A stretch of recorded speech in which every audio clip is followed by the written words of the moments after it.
AIDS ගැන ඔබ නොදන්නා කාරණා කිහිපයක් කතා කරන්නයි සූදානම් වෙන්නේ. අපිත් එක්ක සම්බන්ධ වෙන්නේ ජාතික ලිංගාශ්‍රිත රෝග ඒඩ්ස් මර්ධන වැඩසටහනේ ප්‍රජාවෛද්‍ය විශේෂඥ ජානකී විදානපතින මහත්මිය. ඒඩ්ස් මාරාන්තිකද?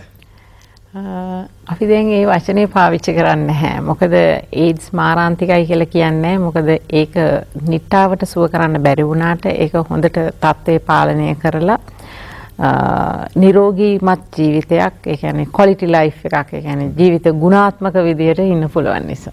දැන් ලංකාවේ ඒඩ්ස් රෝගීන් කීයක් විතර වාර්තා වෙලා තියෙනවද? ලංකාවේ ඇත්තටම ගත්තහම 1987 ඉඳන්ම මේ වෙනකොට ඒ කියන්නේ මාර්තු මාසයේ අවසන් වෙනකොට 2777ක් වාර්තා වෙනවා.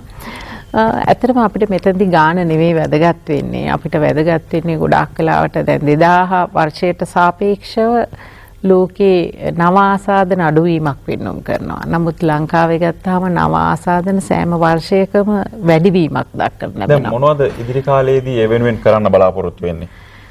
මුළු ලෝකයේම දැන් ඇත්තටම බලාපොරොත්තු වෙන්නේ 2030 වසර අවසන් වන විට නව ආසාදන අඩු කරන්නත්, ඒ වගේම HIV ආසාදිත තත්ත්වයේ පසුන අය AIDS තත්ත්වයට පත් නොවීමටත්, ඒ වගේම කොන්කට සහ කොන් කිරීම පහත් කිරීම බිඳුව දක්වා අවම කිරීමට. කෙනෙක්ට සැකයක් තියෙනවා නම් ඒඩ්ස් පිළිබඳව මට වැළඳිලා ඇති කියලා මොන වගේ දේවල්ද කරන්න පුළුවන්?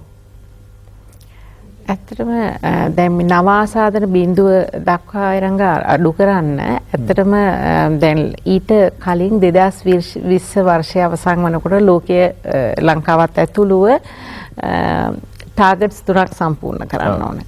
ඒ ටාගට්ස් තුනෙන් එකක් තමයි ඉන්න HIV ආසාදිත අයගෙන් 90%ක්ම දැනගන්න ඕනේ මේ පරීක්ෂණයක් මගින් HIV තියෙනවද නැද්ද කියලා.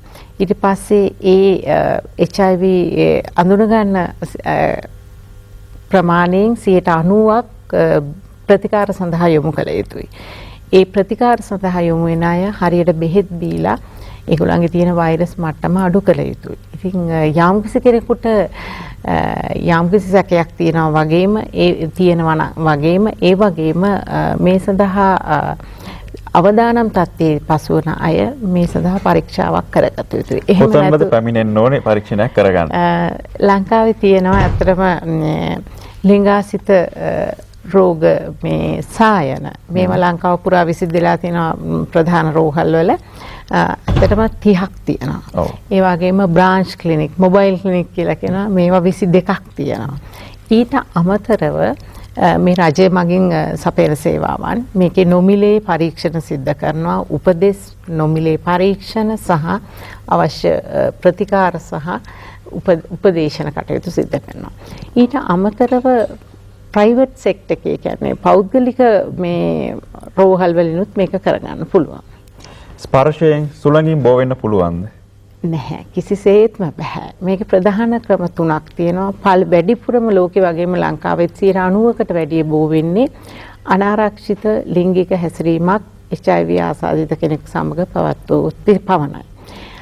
දෙවෙනි ක්‍රමය තමයි ආසාදිත මවකගේ දරුවාට යන්න 45%ක පමණ සම්භාවිතාවයක් තියෙනවා. ඒ යන්නේ මව්කිරි තුලින්ද නැත්නම් අම්මයි දරුවා බිහි වෙන අවස්ථාවේද?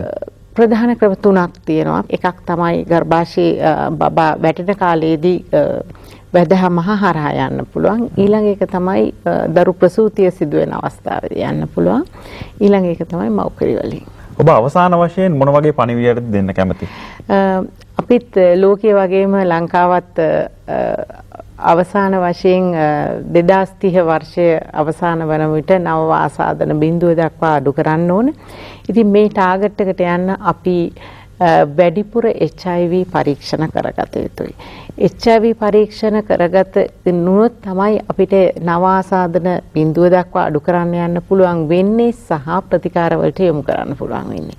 එතකොට අපි හැමෝම තමන්ගේ තත්වය, ඒ කියන්නේ තමන්ගේ තත්වය දැනගන්න ඕනේ HIV ආසාදිතද නැද්ද කියලා. ඉතින් මිනිස්සු ගොඩාක් හිතනවා මට නම් HIV හැදෙන්නේ නැහැ කියලා. එහෙම අපි හැමෝම මේ සමාජයේ කොටස්කරුවෝ. ඉතින් ඒ නිසා අවසාන වශයෙන් නොමිලේ ලබා දෙන HIV පරීක්ෂාවක් පමා නොවි අදම කරගත යුතුයි. තොරතුරු දැනගන්න දුරකථන අංකයක් කියන්න පුළුවන්ද? ඇත්තටම සායන ගොඩාක් තියෙනවා. ඒ කියන්නේ මොකද හැම එක්කෙනාටම කොළඹට එන්න බෑ. ඒක මේ www.aidscontrol.gov.lk කියන වෙබ් අඩවියේ සියලුම සායනවල මේ නම්බර ටික තියෙනවා. ඒ වගේම තමයි මෙතනදී ඉතාමත් රහසිගතව මේ පරීක්ෂණ කරගන්න පුළුවන්.